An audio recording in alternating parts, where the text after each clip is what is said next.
In the middle of the 20th century, alongside the massive proliferation of computers, a new specialism in psychology emerged. Some thought it was so influential that they called it a revolution, the cognitive revolution. So what is cognitive psychology? Well, to answer that question, it's worth thinking for just a moment about what psychology looked like just before cognitive psychology existed. The subject was engulfed in a movement called behaviourism, with the prevailing belief that the role of psychology was to study people's behaviours. But some psychologists were becoming increasingly frustrated that by only studying behaviours, they weren't able to understand the processes that were going on internally. And so, in a grand shift, cognitive psychology emerged as the study of mental processes and complex behaviours. Notice that cognitive psychology wasn't saying that behaviours aren't important. They wanted to tie the external behaviours in with the internal mental processes that facilitated them. Processes such as learning and memory, language development, and mental problem solving. The most prevalent metaphor within cognitive psychology is that the human mind is a computer. The approach has really tracked developments in computer science.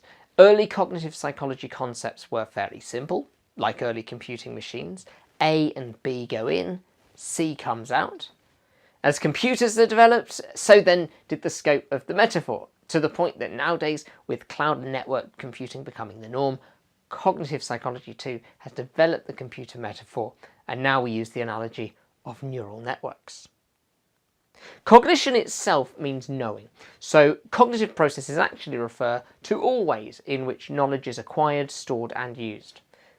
Because of this, we see a large number of later psychological specialisms which we could say are cognitive in flavour. For example, a lot of social psychology looks at the hidden cognitive processes at work as a result of interpersonal and environmental interactions. And certainly large swathes of developmental psychology is looking at the development of cognitive processes. Just think of Piaget's stages of development. As psychology has developed and new specialisms emerge, we now see a more complementary relationship between approaches, which could be indicative of the subject maturing. Approaches aren't looking to supersede a weaker precedent like functionalism dismissing structuralism, but instead specialisms now overlap. An area of overlap that's really built momentum over the last decade or so is cognitive neuroscience. Now, traditionally, cognitive psychologists didn't really get involved in the brain on a physiological level. They were interested in process, not biology and structure.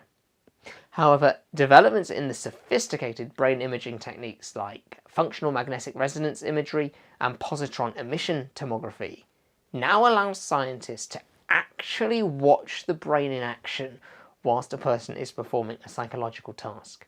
Suddenly, a whole new world of research opportunities opened up. Psychologists were able to watch learning as it happened, to see memories being coded and recalled through activation of neural networks, as if the brain were a great organic television. And so, with new technology came these new opportunities, and a new discipline of cognitive neuroscience emerged.